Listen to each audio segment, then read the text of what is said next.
Good evening students. So welcome back. So today we will do some important questions. These are some hot questions of chapter electricity class 10. So look here. Find the total current drawn from the battery by the combination of resistors shown here. Take the EMF as 3 volt. So what we have to do in this circuit, we have to find out the total current. क्या निकालना है? Total current निकालना है. कुछ इस तरह का आपको अरेंजमेंट नजर आ रहा है. इस अरेंजमेंट को देख के आप डरिएगा नहीं. इसको थोड़ा सा पहले सिंप्लीफाइड करते हैं, समझते हैं कि किस तरीके से ये रजिस्टर्स कंबाइन हुए हुए हैं. ठीक है, देखिए सबसे पहले जो आपकी बैटरी है उसको एज यूजुअल लगा दीजिए. उसमें कोई चेंजेस नहीं करने हैं आपको. ठीक है, यहाँ पे सिर्फ आपको जो अरेंजमेंट जो चेंज करना है, जो लगाना है, वो इसका लगाना है. किसका? रजिस्टर्स का. देखिए जरा, सबसे पहले जब आपका कन्वेंशनल करंट जो पॉजिटिव टर्मिनल है बैटरी का, वहां से जब करंट आपका यहाँ सर्किट में फ्लो करेगा तो इस पॉइंट पे आके आप देखेंगे कि आपका जो करंट है वो डिस्ट्रीब्यूट हो रहा है. एक ऐसे जा रहा है और एक ऐसे जा रहा है. आप देखिए, एक ऐसे जा रहा है और एक ऐसे जा रहा है. जो ऐसे जा रहे हैं यहाँ पे जो करंट है वो आपका देखिए इधर ऐसे इस तरह से फ्लो कर रहा है, जिसमें आपके सारे रजिस्टर्स जो हैं वो किस में लगे हुए हैं? सीरीज में. और यहाँ पे ये जो रजिस्टर है इन दोनों के साथ लगा हुआ है पैरेलल में. जब आप इधर आएंगे, जब ये करंट यहाँ से इधर जाएगा और यहाँ से ये करंट आगे बढ़ेगा तो ये आई फिर दोबारा से डिस्ट्रीब्यूट होगा और इस डिस्ट्रीब्यूशन में इस तरह से फिर दोबारा से रजिस्टर किस में लगे हुए हैं? सीरीज में. और ये जो 3 ओम है ये इनके साथ लगा हुआ है पैरेलल में. तो जरा देखते हैं कैसे बना सकते हैं इसको. यहाँ पे हम इसको नाम करते हैं R1, R2, R3, R4, R5 और R6. देखते हैं. ठीक है, तो यहाँ पे हमने ये रजिस्टर बनाया है, ये R1 है. यहाँ पे ये रजिस्टर है, ये R2 है. यहाँ पे जो रजिस्टर है ये R3 है. फिर दोबारा से हमने एक और ये वाला सिस्टम बनाया है. यहाँ पे ये जो रजिस्टर है ये आपका R4 है. यहाँ पे रजिस्टर ये आपका R5 है और ये आपका हो गया R6. ठीक है, चलिए ओके. तो जरा इनका जो रजिस्टर वैल्यू दे रखी है वो भी हम लिख लेते हैं. कितने ओम का रेजिस्टेंस है इसमें? ठीक है, 2.75, 2.25 ओम. यहाँ पे ये है 1.25 ओम. ये है आपका 2 ओम. ये है आपका 4 ओम और ये है आपका 3 ओम. ठीक है, देखिए अब इसको निकालने का तरीका क्या है. पहले आप इस वाले सिस्टम को सॉल्व करिए.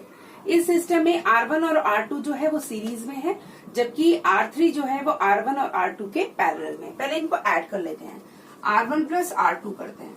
R1 प्लस R2 2.75 प्लस 2.25 आपको मिलेगा 5 ओम. ठीक है, अब ये 5 ओम इस 1.25 के साथ क्या है? किस कॉम्बिनेशन में? पैरेलल.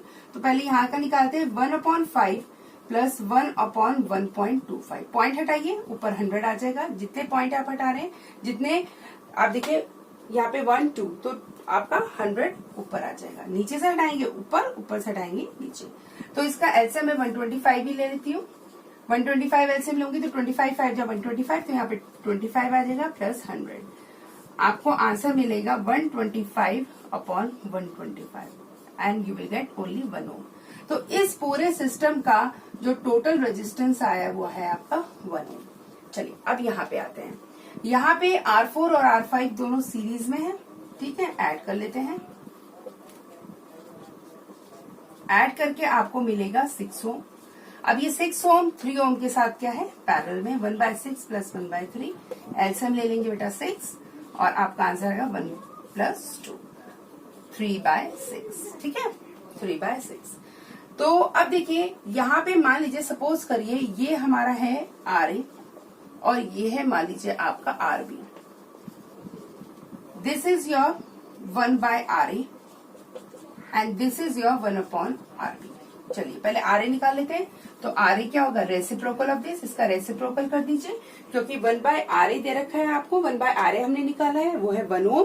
तो अगर मुझे RA निकालना है तो मैं इसका रेसिप्रोकल कर दूंगी. 1 का रेसिप्रोकल 1 ही आएगा. अब यहाँ पे देखिए 1/RB निकाला है मैंने. मुझे RB निकालना है तो इसको काट भी देते हैं लोवेस्ट फ्रैक्शन में. 1/2. अब इसका रेसिप्रोकल करूंगी तो 2 पर चला जाएगा. मीन्स RB की वैल्यू आ जाएगी 2 ओम. अब आप देखिए ये आर ए और ये आर बी ये दोनों आपस में सीरीज में है। देखिए इधर से करंट फिर इधर जा रहा है, तो इसका मतलब your total resistance R A plus R B is equal to 1 + 2 that is 3 ohm. तो 3 ओम जब आपका टोटल रेजिस्टेंस आ जाएगा इस सर्किट का, तो आप आराम से टोटल करंट निकाल सकते हैं। Formula is Ohm's law, you have to apply Ohm's law. V is equal to I into R, your I is equal to V upon R, your V आपको दे रखा है, the battery is of 3 volt, so 3 divided by how much? 3, you will get 1 ampere. So the intensity of current is 1 ampere in this circuit. Now in this question, what we have to find, calculate the equivalent resistance, means we have to find the total resistance of this circuit. Here the combination shown is like this. How much current will this combination draw from a battery of 6 volt? The battery is of 6 volt. The first we have to find the total resistance, and the second we have to find the total current of this circuit. Now again, this is a 6 volt battery. This is the direction of the flow of the conventional current. Now at this point, देखिए इस point पे आके क्या होगा, what will happen? आप देखेंगे जो current है वो डिस्ट्रीब्यूट हो रहा है इस डायरेक्शन में, इस डायरेक्शन में और इस डायरेक्शन में। आप देखिए इधर जाएगा, इधर जाएगा और इधर जाएगा, तो आपको 3 डायरेक्शन नजर आ रही है। तो 3 डायरेक्शन का मतलब है ये तीनों जो रेजिस्टर्स हैं ये आपस में पैरेलल कंबाइन है। ठीक है, तो इसको मान लेते हैं इस पूरे कॉम्बिनेशन का जो टोटल रेजिस्टेंस है वो R1 है। ठीक है, ये R2 मान लेते हैं। और यहाँ पे देखिए जब करंट यहाँ पे फ्लो करेगा, अगेन हेयर एक डायरेक्शन ऐसे होगी और एक डायरेक्शन ऐसे, तो डायरेक्शन से पता लग जाएगा कि ये दोनों आपके रजिस्टर क्या है, पैरेलल कंबाइन है। ठीक है, इस पूरे कॉम्बिनेशन का जो इक्विवेलेंट रेजिस्टेंस होगा उसको R3 मान लेते हैं। तो इससे ये तो क्लियर है कि R1, R2 और R3 ये तीनों सीरीज में कनेक्टेड है। तो टोटल रेजिस्टेंस के लिए मुझे R1, R2 और R3 तीनों रेजिस्टेंस को ऐड करना पड़ेगा। पर सबसे पहले R1 कैसे कैलकुलेट होगा? सो 1/R1. Why 1/R1? Because they all are connected in parallel. तो 1/R1 is equal to 1/4 plus 1/12 plus 1/3. So LCM is 12. जो भी सबसे बड़ा दिख रहा है मैंने वही LCM ले लिया है, आप जानते हैं। ठीक है, 4 3 जा 12, तो 3 12 1 जा 12 1 3 4 जा 12 4, तो आपका आंसर आएगा 8/12। ठीक है, ये हो गया आपका 1/R1। So R1 is equal to 12/8 means अगर आप 4 के टेबल्स का लिए 4 3 जा 12 एंड 4 2 जा 8, this is 3/2 ohm. Now R2, you know R2 आपका कितना है, R2 सेम है 1.5 ओम। अब R3 निकाल लेते हैं। R3 निकालने का तरीका 1/3 प्लस 1/6, 1/3 प्लस 1/6। एलसीएम इनमें जो बड़ा है वो मैंने ले लिया 6, 3 2 जा 6, तो 2 plus 1 3/6। This is your 1/R3। So R3 is equal to 6/3 means 2 ohm. चलिए R1 आ चुका है हमारा, R2 है और R3 है। चलिए अब इसमें फॉर्मूले में पुट करते हैं। So total resistance is R1. R1 is 3/2 means 1.5. R2 is 1.5 and your R3 is 2. So total 3 plus 2 5 ohm. Okay. So after getting the equivalent या total resistance, what we have to find? Total current. According to Ohm's law, V is equal to I into R. आपको I निकालना है, I को यहाँ रखें, R को नीचे ले जाए V के, डिवाइड कर दें, V की वैल्यू रखें 6 और R की वैल्यू जो आई है वो है 5। 6/5 अगर आपको पॉइंट्स में निकालना है तो आप क्या काम करें, यहाँ पे आप इसको 2 से मल्टीप्लाई कर दें सो दैट आपको नीचे 10 मिल जाए। 2 से नीचे मल्टीप्लाई करेंगे तो ऊपर भी करना पड़ेगा, ठीक है। 2 से ऊपर कर दिया, नीचे भी 2 से कर दिया, आपको 12/10 मिल गया, दैट इज 1.5। इससे इजी हो जाता है, आप आराम से डेसिमल लगा सकते हैं। So now question number 3, state the law which governs the strength of the current passing through a metallic conductor when a potential difference is applied across its end. Illustrate this law graphically. तो सबसे पहले इस question को solve करते हैं। पहले देखते हैं कि वो कौन सा, यहाँ पे देखो आपसे पूछा गया है, आपसे पूछा गया है लॉ, ठीक है, और वो लॉ पूछा गया है which governs the strength of the current means I passing through a metallic conductor and a potential, means कोई ऐसा लॉ जो आई और वी के बीच में हो। तो आपको अच्छी तरह याद है कि इलेक्ट्रिसिटी चैप्टर में सिर्फ एक ही लॉ है, दैट इज ओम्स लॉ, और वो लॉ जो है वो वी और आई के बीच में ही गिवन है। तो यहाँ पे मैंने इसको स्टेट कर दिया है, आपको बिल्कुल सेम ऐसे ही कॉपी करना है, ऐसे ही लिख के आना है जो आपकी बुक में दे रखा है। Ohm's law, it state that when the current I is passing through a metallic conductor is directly proportional to the potential difference we applied under similar physical condition। देखिए पहले यहां तक समझते हैं। मीन्स I जो है वो किसके प्रोपोर्शनल है, V के। मीन्स कहने का मतलब है अगर आप पोटेंशियल डिफरेंस बढ़ाते रहेंगे तो आपका I भी बढ़ता रहेगा। मीन्स I जो है वो totally it's depends upon the potential difference, more the potential difference more will be the I। means we can write like V is directly proportional to I, ठीक है। देखिए कह रहा है I जो है वो डायरेक्टली प्रोपोर्शनल टू V है, but I am writing V is directly proportional to I।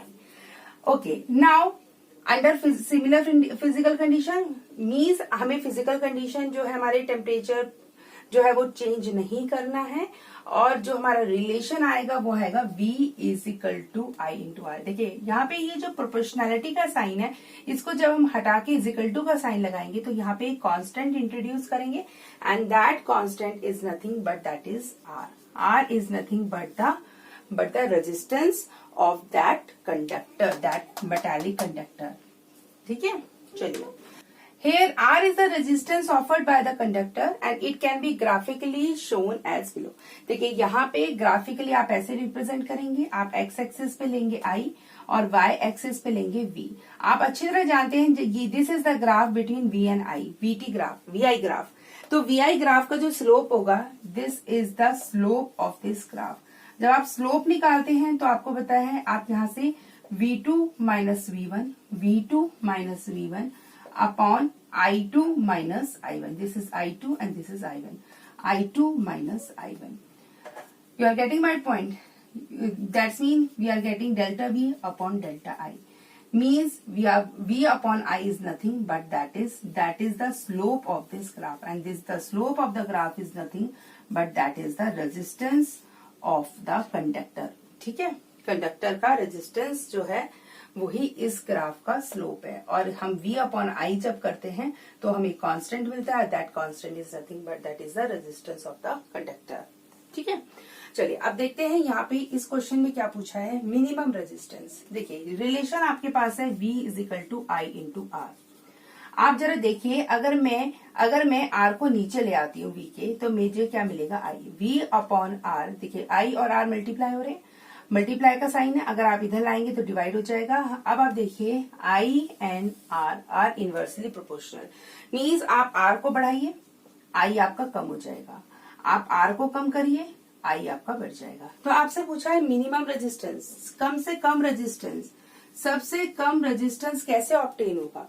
देखिए आपके पास दो ही जो कॉम्बिनेशन है जिसमें आप रेजिस्टर्स को क्या कर सकते हैं, आपस में कंबाइन कर सकते हैं।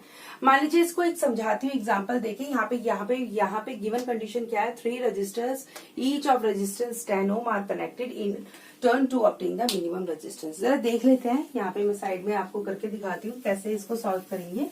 ठीक है, आपके पास 3 रजिस्टर है। ठीक है, इन 3 रजिस्टर को हम मान लेते हैं R1 10 ओम, R2 10 ओम और R3 10 ओम।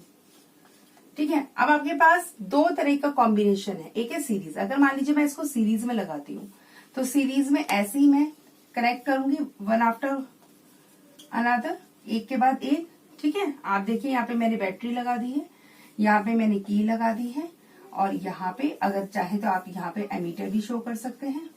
एमीटर शो कर दीजिए, बिकॉज एमीटर हम सीरीज में लगाते हैं।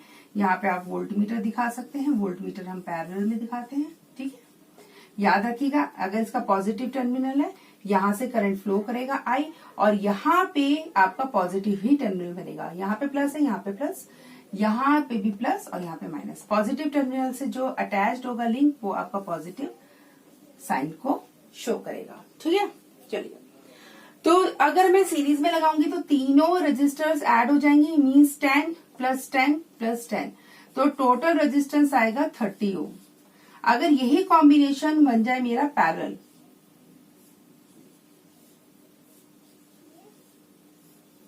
देखिएगा जरा ध्यान से, सेम वही कंडीशन रहेगी, कुछ चेंज नहीं है, बस आपने कॉम्बिनेशन ऑफ पैरेलल कॉम्बिनेशन कर दिया। ठीक है,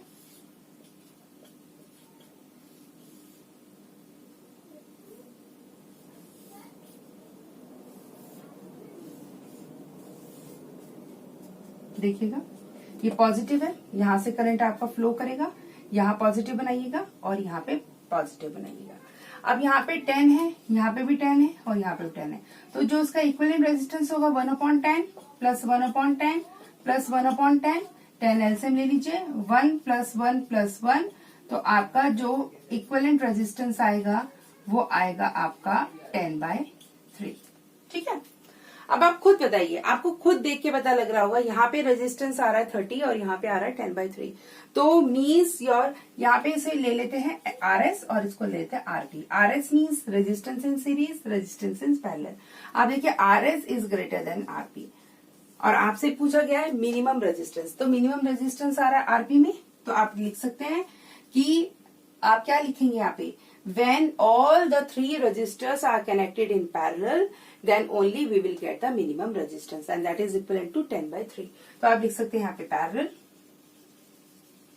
ठीक है, मैक्सिमम रेजिस्टेंस आपको दिखाई दे रहा है यहाँ पे RS 30 ओम, तो यहाँ पे लिख सकते हैं series, when these three resistors are connected in series। आप इसको सपोर्ट के लिए भी दिखा सकते हैं। ठीक है, उसके बाद compute effective resistance each case, मैं ऑलरेडी निकाल के मैंने आपको दिखाया है। ठीक है, और आप and the ratio of the minimum to the maximum resistance obtain, minimum आपको मिला है कितना, 10/3, मीन्स आपसे पूछा गया RP/RS, तो आपको RP को डिवाइड करना है RS से, कर लीजिए। RP आपका कितना है 10/3 divided by RS is what, RS is 30। ठीक है, मल्टीप्लाई का साइन यहाँ पे इंट्रोड्यूस करिए, इसको रेसिप्रोकल करिए। अगर आप मल्टीप्लाई यहाँ लगाएंगे तो आपको इसको रेसिप्रोकल करना पड़ेगा, तो ये हो जाएगा 1/30, 0 से 0 काट दीजिए, आपका आंसर आएगा 1/3 9, तो 1/9। 1/9 is the what ratio between RP and RS। In question number 4, following appliances are used in a house. First, a refrigerator of 400 watt for 10 hours daily. 2 electric fans each of 80 watt for 12 hours daily, and 6 tube lights each of 18 watt for 6 hours daily. So, assuming the cost of electric charge to be ₹3 per unit, calculate the electricity bill for the month of September। देखिए question में क्या बोला है कि आपके घर में ये सारे अप्लायंसेज हैं जो आप किस किस ड्यूरेशन के लिए यूज करते हैं। एक फ्रिज है जिसकी पावर है 400 वॉट और आप उसे 10 घंटे डेली यूज करते हैं। आपके पास 2 इलेक्ट्रिक फैंस है, 2 पंखे हैं जिसकी जो पावर है वो 80 वॉट ईच है, और हर एक पंखे को आप यूज करते हैं 12 घंटे।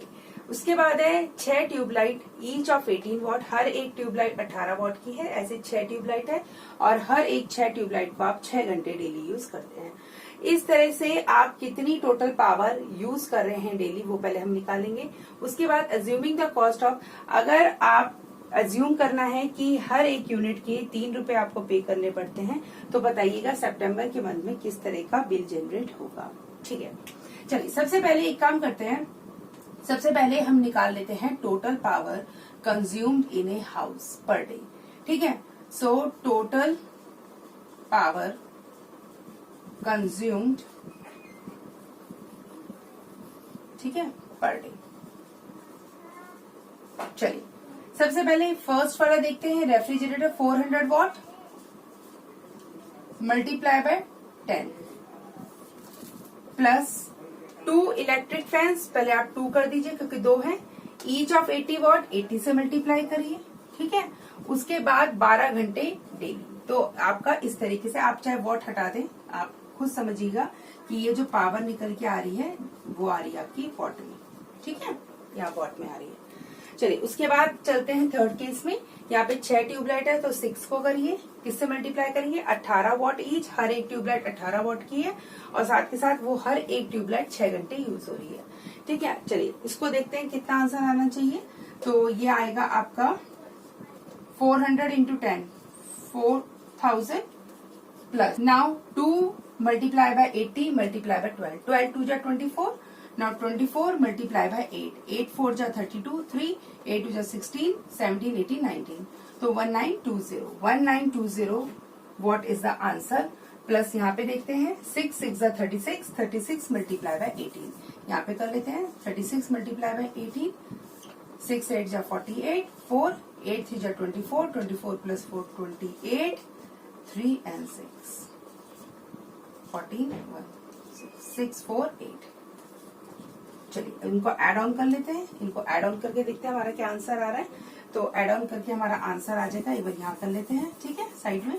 तो 4000 1920 एंड 648, आंसर इज 8 6 15 6568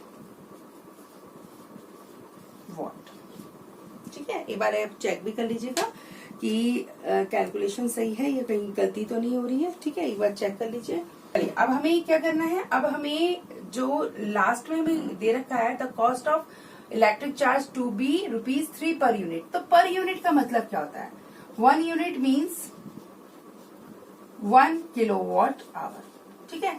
जबकि यहाँ पे जो पावर है वो आपको किस में दे रखी है, वॉट में। तो पहले हम इसको कन्वर्ट कर लेते हैं किस में, किलोवाट में। तो इसको करते हैं 1000 से डिवाइड, 1000 से डिवाइड कर लेते हैं। 1000 से डिवाइड करके जो आपका आंसर आएगा, आपका आंसर आ जाएगा 6.568। तो ये आ गया है आपका this much of unit consume per day. But they have asked, हमसे पूछा गया है how much electricity bill for the month of सितंबर। अब देखिए सितंबर में कितने डेज होता है, आप जानते हैं सितंबर में आपके 30 डेज होते हैं, जनवरी फरवरी मार्च अप्रैल मई जून जुलाई अगस्त सितंबर। तो सितंबर में 30 होता है तो इसको हमें 30 से भी मल्टीप्लाई करना पड़ेगा। तो for the electricity bill for the month of सितंबर, तो आप क्या करेंगे 6.568 को 30 से मल्टीप्लाई कर देंगे, ठीक है। तो आप 30 से मल्टीप्लाई कर लीजिए। 30 से मल्टीप्लाई करने का तरीका आप जानते हैं। तो पहले 6568 को 3 से मल्टीप्लाई कर लीजिए। तो यहाँ पे मैं कर देती हूँ 8 3 जा 24 लगा 2, 6 3 जा 18 19 20 20 का लगा 2, 5 3 जा 15 16 17 17 का लगा 1, 6 3 जा 18 19, ठीक है, और एक 0 भी है। तो आपका है 197040 और पॉइंट आ जाए 1 2 3 means 197.04। Now so the electricity bill for the month of सितंबर, तो ये जो हमारा आंसर आएगा इसको हम 3 से भी मल्टीप्लाई करेंगे क्योंकि this much of the unit consume for the month of September. Now per unit ₹3, तो 3 से भी मल्टीप्लाई कर लेते हैं और यहाँ पे हमारा जो आंसर आएगा ये रुपीज यहाँ पे नहीं, ठीक है, आप यहाँ पे 3 से मल्टीप्लाई करेंगे। तो 3 से मल्टीप्लाई करेंगे 3 मल्टीप्लाई बाय 4 12, 1 7 3 जा 21 2, नाउ 9 3 जा 27 20 29 2 and 3 जा 3 4 5। तो आंसर इज 591.12